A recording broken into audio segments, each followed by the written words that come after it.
Darrenberg is one of the most significant wineries in McLaren Vale. It's been in the same family now for 4 generations.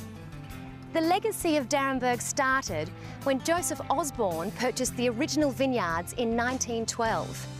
He actually worked for the great pioneering wine company, Thomas Hardy and Sons, but was prompted to purchase his own vineyard when doctors advised that his son Frank's poor health would be greatly improved by life on the land.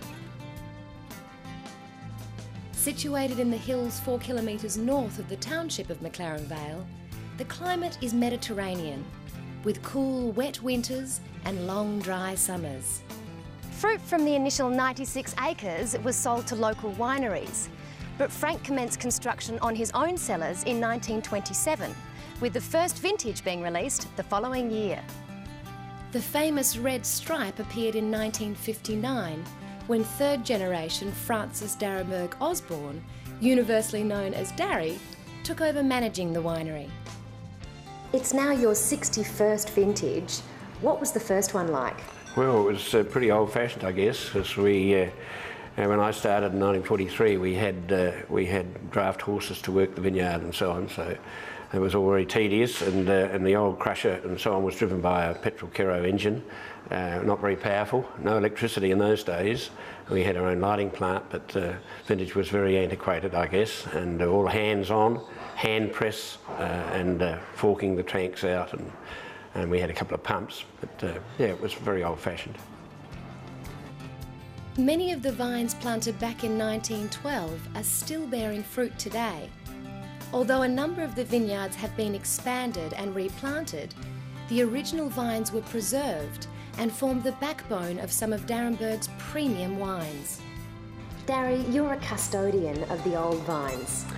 Well, yes, well, the vines that Dad planted back in 1912, 1916 and 1920, I didn't have the heart to grub them out. They were still bearing, but not very big crops, very high quality grapes.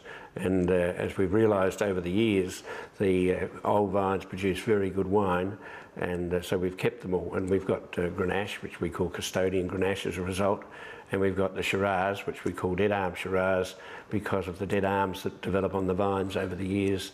And they give, again, great quality grapes, and you know, they don't bear very well, but make lovely wine. Darrenberg's holdings have now grown to 345 acres. Vintage starts in early February and continues through to June for botrytis-affected fruit. Although summer temperatures can be hot, the vines benefit from the cooling influence of St Vincent's Gulf. 4th generation Chester Osborne took over the role as chief winemaker in 1984. Do you consider winemaking to be an artistic process? Oh, there's no doubt about it. Yeah, you just get really passionate about it the whole time, and the scientific part of it is really fairly, really just there to make sure there's little edges are working right, but really just tasting grapes for 6 hours a day for 3 months and seeing all the different soil characters in the grapes is where, you know, the art comes into it, and then utilising those grapes in the winery in the little small open fermenters and keeping those parcels separate the whole way through, so you've got like 13 barrels of each, and then tasting them blind and then seeing, oh wow, you know, going, oh, I remember those grapes in the vineyard. They taste exactly like that when you went through that soil, and you can see that soil character. And then the art of blending is all of what it is, really. And so it's all artistic.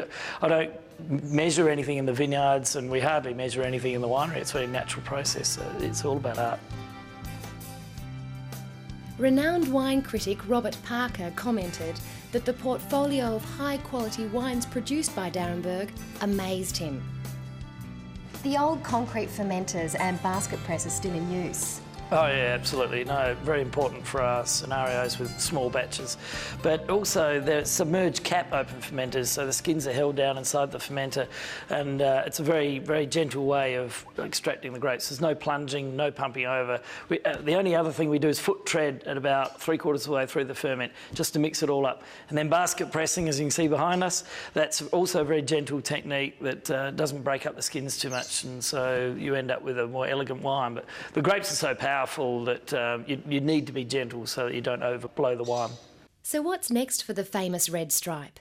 We've already got about 30 different wines as it is, but we're working on the white Rhone theme, so Marsanne, Roussanne, Viognier, still working on those. And then there's the Grenache blends that we're doing, which is Bonsai Vine, the Derelict Vineyard, and a Tempranillo Grenache called the Sticks and Stones, which is a lot of fun. They're all big, gutsy wines, you know, something you can really stain your teeth with. Darry and Chester invite you to experience for yourself the wonderful wines of D'Arenberg at the family's cellar door housed in the original 1850s homestead. Whilst there, why not dine in the highly acclaimed Darry's Veranda restaurant overlooking beautiful McLaren Vale?